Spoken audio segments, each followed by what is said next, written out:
Bartolomeu. Entretanto, algumas ressalvas precisam ser feitas. Com relação ao projeto Minha Casa Minha Vida, um projeto de altíssima importância, embora não tenha sido alcançado em sua totalidade, como prometido há 4 anos atrás, não resta dúvidas de que é um avanço, né? Felizmente nós conseguimos que Pesqueira pudesse, enfim, participar desses programas, né? Tendo essas moradias aqui construídas, né? O próximo loteamento, se Deus quiser, será entregue. Agora, isso há uma contrapartida municipal, né? Isso não pode ser notado. O governo federal não chega, joga, né? Presenteia, não. Há uma contrapartida municipal. Quando o senhor fala em pacto federativo, isso é uma discussão nacional, né? E altamente necessária. Quando nós falamos em repasses deficitários aos municípios, a gente não fala simplesmente em mandar dinheiro. Não é que a gente queira que os municípios, que os prefeitos queiram simplesmente que venha o dinheiro, não. Não é isso. Veja bem, vamos pegar o exemplo da patrulha rural, né? As máquinas que, através do programa PAC, foram destinadas a alguns municípios que estavam em dia ali com seus convênios, como foi, felizmente, o caso de Pesqueira. O município recebe ali uma retroescavadeira, recebe uma patrol, recebe um caminhão-pipa, recebe uma caçamba, né, e uma pá enxedeira. O governo, eu acredito que acertaria muito mais se atendesse de forma específica. Né? Primeiro, atender de forma específica, por quê? Né? O que é que nós temos necessidade aqui em Pesqueira? Temos uma necessidade bastante particular de um trator de esteira. Né? Então, eu acho que se o governo dissesse assim, olha, nós temos essas duas opções, qual a que melhor se adequa, né? Não tentando tratar uma doença com um medicamento só, né? Eu acho que é por aí. Isso é uma crítica, eu acredito que seja uma crítica construtiva ao atual governo, né? A gente está tendo uma conversa construtiva, eu acho que é isso que nós devemos dizer. Outro aspecto é justamente o seguinte, vem a patrulha, né? Eu falei aqui em 5 equipamentos.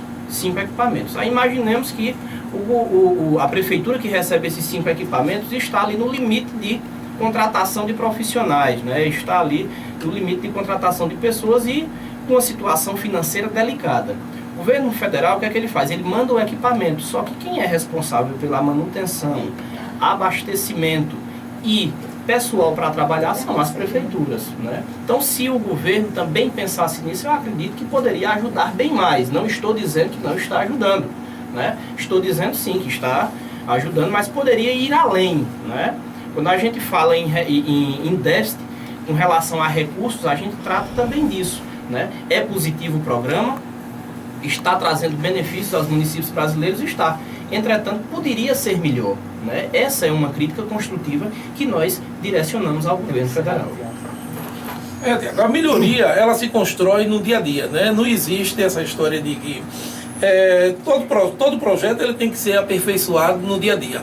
A prefeitura, né, toda a prefeitura tem que dar a sua contrapartida. Inclusive, a exigência da contrapartida é até para aperfeiçoar a gestão municipal, tá certo?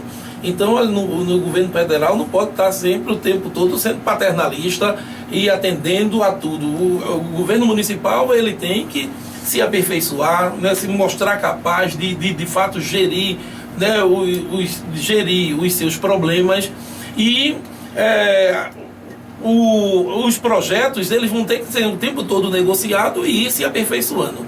A gente hoje tem essa plena liberdade, né, a gente tem um governo federal que não retalia nenhum município por ser desse ou daquele partido, né? Então são todos sendo atendidos de forma igual, né?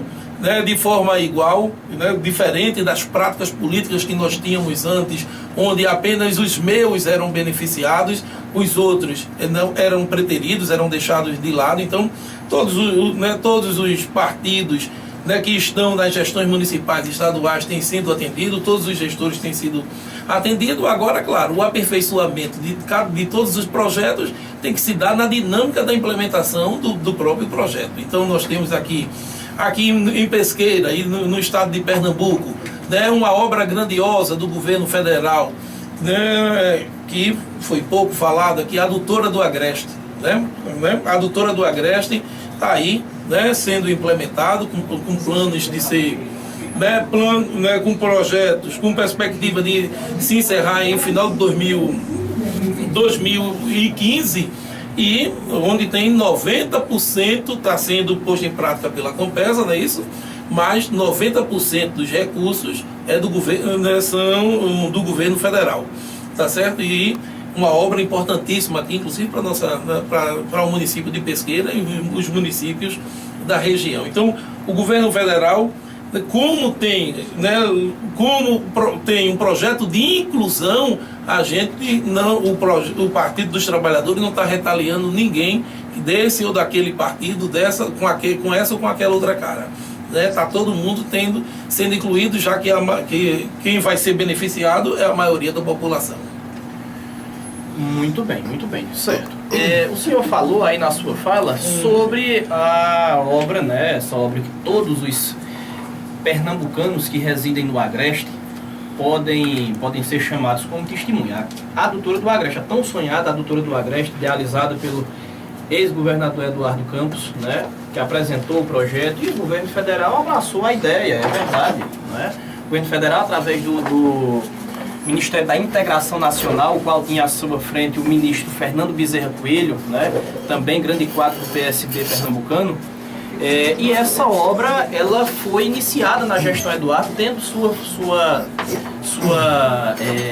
iniciação, inclusive aqui na cidade de Pesqueira. Então, o que é que ocorre? A adutora, nós percebemos que as obras estão em andamento, certo? As obras da adutora estão em andamento. Entretanto, é necessário nós lembrarmos o seguinte: a consolidação da adutora do Agreste só será possível quando a transposição do Rio São Francisco for concluída, né? Que é o que nós sabemos, isto está um pouco distante de acontecer, certo? A gente tem ali a integração das águas, né? A questão do eixo leste, altamente vital para a concretização da adutora do Agreste, certo? Como o tema é Nordeste, como o tema é Pernambuco, eu gostaria que o senhor explanasse um pouco justamente a respeito dessas obras.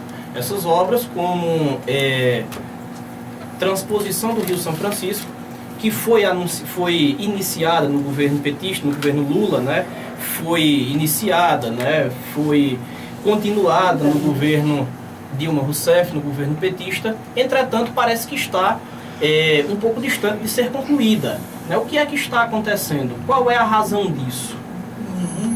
Olha, a transposição ela está caminhando, né? Isso inclusive para a adutora do Agreste funcionar com águas do São Francisco, né? O projeto é para 2018 com águas do São Francisco. Só que como ela vai ser concluída, né, a perspectiva é de 2015, né? O projeto eu tive visitando agora a semana passada, né? A nossa estação aí de tratamento d'água aqui de Ipujuca, né? No município aqui no município de Arco Verde, tá certo? E então falei inclusive com o gerente responsável pela obra. Nós falamos, o conselho da cidade, a gente foi lá, né, visitar essa obra. E né, o projeto já prevê, inclusive, né, o projeto já prevê, inclusive, como vai haver um descompasso entre o término da adutora e a conclusão de uma barragem que tem que ser feita em Trindade, né? E essa barragem só fica pronta, porque na verdade vai ter que se escavar de fato, né? Só fica pronta em 2018, a furação de poços para fornecer água, e que já tem sido furados esses poços, aquelas regiões mais carentes, né? As regiões mais carentes, que é a região que fica entre Alagoinha e Pedra, tá certo? Alagoinha e Pedra. Então, essa região aí vão começar a ser abastecidas com os poços que a própria Compesa está furando, e faz parte do projeto da adutora do Agreste. Quanto à questão de obras públicas, né? Isso não se dá no governo federal, nem no governo, né, somente no governo federal, mas dá no governo estadual, dá no governo municipal. Você deve estar acompanhando isso mais depressa, né, de perto, porque você faz parte daí do quadro da prefeitura. Então, isso é jogo de interesse, não é isso? E cabe a gente enquanto mobilizador social, mobilizar a população para fazer valer os seus interesses, porque muitas vezes uma obra atrasa não é porque não é porque houve problemas, não. A obra atrasa porque tem jogos de interesse ali, querendo que aquela obra de fato atrase para se beneficiar. Tem empresas que atrasam mesmo a obra, né, porque ela quer aperfeiçoar lá, ou quer tentar tirar mais proveito do contrato que ela firmou. Obras que se adiantam porque, né, interessa a determinados setores. Na sociedade, Tiago, existe um jogo de interesses e uma correlação de forças. Aquelas forças, né, mais mobilizadas, mais organizadas, fazem valer os seus interesses. E a gente tem na sociedade a maioria da população, né, de trabalhador, né, tem os empresários também com seus interesses, e muitas vezes esses interesses entram em confrontos. E aí o empresariado muitas vezes é mais organizado e tem poder de pressão maior e fazem valer os seus interesses em detrimento dos interesses da população. Certo. Entretanto, eu acho que nós não somos crianças, né? Nós somos todos adultos e percebemos de que se o governo federal quisesse ter concluído essas obras nos seus prazos previstos, teriam feito. Ora, se você gere o país, se você possui maioria para aprovação de projetos, se você possui ali o apoio popular para que a obra seja feita, né? Se você possui os órgãos de fiscalização federal, né, que multam empreiteiras que não cumprem com seus contratos, se os contratos podem ser rescindidos, né?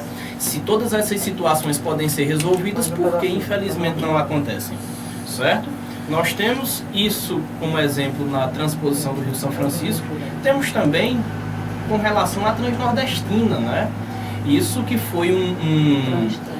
foi uma proposta bastante aplaudida, inclusive por todos nós, né? Quando ainda no início do governo petista, né? Isso ainda no início do governo petista, todo mundo sabe, né? Países que são desenvolvidos, países que são, como a gente conhece, de primeiro mundo, primam pelo transporte ferroviário, por ser rápido, por ser eficiente, por ser barato. E isso, infelizmente, foi proposto no Brasil, mas não foi implantado, né? Isso é talvez um dos calos, né, do palanque governista, né? Então, a gente não pode fechar os olhos com relação a isso, certo? Isso a gente sabe que, infelizmente, foi prometido, mas não foi cumprido, né? Foram dados prazos e outros prazos e mais prazos, e, infelizmente, o resultado final aguardado e esperado, que beneficiaria a economia como um todo, as regiões por onde essas obras passassem, não ocorreu, né? A gente precisa cobrar, como o senhor bem falou, questão da população exercer o seu direito de cidadã cobrando tudo, mas se a população cobra e o governo pode e não faz a sua parte, fica absolutamente difícil, né? Fica evidentemente difícil. Precisamos sim cobrar, mas o governo logicamente precisa fazer a sua parte, né? Por isso que a gente integra hoje um palanque de oposição, pedindo muito claramente, né? Pedindo muito tranquilamente para que essas coisas sejam notadas, essas coisas sejam explicadas, né? Não se faz oposição simplesmente não, eu acho a candidata feia, não existe isso. Não acredito, eu ainda acredito que o nosso país possa evoluir para ter uma política muito mais capacitada, uma política muito mais instrumentada, né, onde a gente possa ser sempre propositivo. Olha, o governo faz a sua parte, né? Tanto é que está fazendo. Vamos começar aí pela questão da Transnordestina e do transporte ferroviário. Quem desmontou a rede, a malha ferroviária do país foi o PSDB, não é isso? Então a gente tinha até o início dos anos 90, inclusive passando aqui por Pesqueira, não é isso?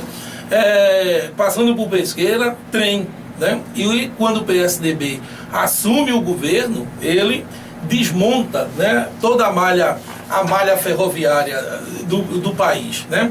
Com relação à transposição, né, é um projeto que vem do Segundo Império, né, do Segundo Reinado, né, do governo de Pedro II. E passou, né, o PSDB teve a oportunidade de implementar, de criar melhorias de condições para a população do Nordeste. Muito pelo contrário, né? O Nordeste foi preterido o tempo todo pelo governo, não se fez, não se investiu absolutamente em nada, muito pelo contrário, desmontou o que se tinha. Está aí durante o governo do PSDB, né, o fim da Sudene, né? Tá, o fim da Sudene, todo mundo se lembra disso aqui, né? Que é um fato relativamente recente. E aí é no governo do PT, né, que se inicia a obra de transposição, que já beneficia parte da população, já tem população sendo beneficiada. Essas contingências, né, da execução da obra, ela acontece em toda a obra, e é isso que eu falei, vai depender muito da mobilização da população, porque nós estamos no país, né, no país capitalista, tá certo? No país capitalista, onde o capital é forte, é organizado, é mobilizado, tem um grande poder de pressão, né? Tem um grande poder de pressão. O importante da gente ter um governo voltado para os interesses populares, em atendimento às necessidades sociais da população, é justamente esse governo fazer esse contraponto, tomar a iniciativa, né? Isso, tomar a iniciativa e ser um contraponto a essas pressões do capital.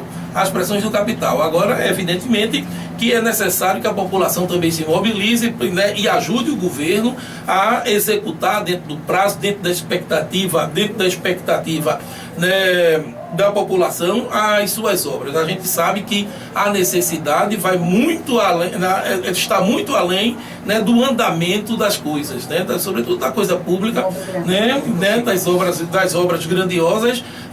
Ela anda muito aquém da expectativa, da necessidade do povo. Agora é necessário que a gente pressione. Agora, o importante de se ter um governo popular, né, no país é justamente isso, é um governo que toma iniciativa para atender às necessidades da maioria da população e não apenas de uma minoria, como é o governo do PSDB, não é isso? Como é o governo do PSDB, e que, na medida do possível, das suas contingências, vem implementando essa política de atendimento a esses interesses. Certo. Um governo que seja popular, um governo que se importe com as questões sociais, governo que não governe para uma minoria, segundo o que o senhor está dizendo. Entretanto, esse mesmo governo que se rotula dessa maneira, cuidar das maiorias, das massas, e que alcançou, evidentemente, alguns avanços no que se refere a esse aspecto, porém desavanços no que se referem a outros avanços, né? O que é que a gente pode falar a respeito de determinadas situações que envolvem o governo federal? Como, por exemplo, investimentos que é até arriscado nós tratarmos de cifras no que se refere à questão de Cuba, de Venezuela, de outros países aqui da América do Sul, que recebem tantos repasses do governo petista, certo? Recebem tantos recursos, tantos investimentos. Isso é algo importante para que o continente possa avançar, certo, é verdade. Mas e por que não avançar o país, né? Porque se alega, por exemplo, que obras tão importantes para o Nordeste, né? O senhor falou na Sudene, né, que foi desativado no PSDB, e foi Lula que prometeu retomá-la, né? Lula prometeu retomar a Sudene, dar uma nova roupagem a ela, fazer com que a Superintendência de Desenvolvimento do Nordeste pudesse, evidentemente e efetivamente, existir muito mais forte do que quando sua fundação, né? Buscando justamente fazer com que o Nordeste brasileiro fosse o que nunca foi, né? Uma região absolutamente próspera, o que tem sido mostrado, sim, e aqui em Pernambuco muito particularmente, graças aos últimos anos de governo de Eduardo Campos, né? Então, ainda com relação à gerência de recursos do governo federal, que exporta tantos recursos, né, para Cuba, para outros países, e parece ter dificuldades, isso é inegável, com a gestão de recursos próprios, como por exemplo a Petrobras, né? Essas últimas situações que envolvem nossa maior empresa, e que são tão mal explicados, né? São tão mal explicados, absolutamente mal explicados. Muitas vezes a gente vê que esses gestores são perguntados com relação a esses temas, e o que é dito, que tornou-se, na verdade, uma rotina dentro do Partido dos Trabalhadores pelos seus líderes, é dizer que não sabia, né? Dizer que não tinha conhecimento com relação àquele assunto, Então não mostra de que esse partido esteja apresentando, né, talvez pelos 12 anos que está aí à frente da gestão federal, está tendo dificuldades hoje em gerir aí essas empresas e esses recursos, né? Acredito que seja algo que possa ser ponderado. Olha, não está tendo dificuldade nenhuma, tanto é que vem fazendo. E outra coisa, não é que se está dizendo, a gente está sentindo na pele, né, a melhoria de condições de vida da população. Só não repita, né, preconceitos e superstições. O Brasil não investe em Cuba, o Brasil não investe em Venezuela. Isso aí é conversa furada, né, do senso comum, preconceito e superstição. O que existe são, através de um órgão de financiamento, que é o BNDES, né, financiamentos de empresas que estão atuando, e algumas empresas, até empresas brasileiras, que estão atuando nessas localidades. Estão recebendo financiamento, que isso é interessante, inclusive, para a economia do país, porque é através de empréstimos. Esse dinheiro, né, vai ser reavido, tá certo? Por esse órgão. Por esse órgão. Quanto à relação de questões de recursos de algumas empresas que são desviados, que tem corrupção, né, tá aí. Não existe nenhum governo no país que mais cuidou dessa questão, né, de fazer bom uso do recurso público do que o governo do Partido dos Trabalhadores, inclusive criando órgão tipo a Controladoria Geral da União, né, para fiscalizar, dando autonomia ao que já existia, sobretudo a Polícia Federal. Nunca aparelhou a Polícia Federal, botou superintendentes, né, ligados ao governo, que era justamente para só fiscalizar ou só, né, investigar aquilo que me interessava. Nunca nomeou em lista tríplice, né, como o PSDB, era a prática dele nomear em lista tríplice, né, Procurador-Geral da República, né, que o Procurador-Geral da República é eleito por seus pares. A gente não tem, como o Brindeiro foi no PSDB, conhecido, né, internacionalmente como engavetador, né, isso que engavetava tudo aquilo que não interessava ao governo fiscalizar, né, que ia ferir o governo. Então a gente vive em plena democracia. Se tem, claro, eu sempre digo, olha, o ser humano, a gente tem que estar consertando o tempo todo as coisas. Não existe esse paraíso. Paraíso só existe após a morte. Enquanto a gente estiver vivo, a gente tem que procurar sempre estar corrigindo tudo o que acontece. O importante é que tem um governo que abre, noticia, estamos todos nós sabendo do que acontece. Eu posso participar. Hoje a gente tem veículos abertos aqui. Esse momento que nós estamos vivendo aqui é essa oportunidade até de a gente conversar, de se dizer coisa que não se tinha. Então eu posso participar, eu posso opinar, eu posso dar a minha sugestão, eu faço a minha crítica. Toda a população brasileira hoje, né, fica ciente do que ocorre e pode opinar, e pode opinar. E com relação a falcatruas, né, parece que falcatrua é uma questão umbilical, né, no Brasil, né, todos os partidos estão aí envolvidos em falcatruas. Está aí as denúncias, mas que isso cabe à polícia investigar. Não a gente está aqui acusando ou dizendo que fulano está inocente ou não. A polícia deve investigar, e a polícia hoje tem autonomia para fazer isso.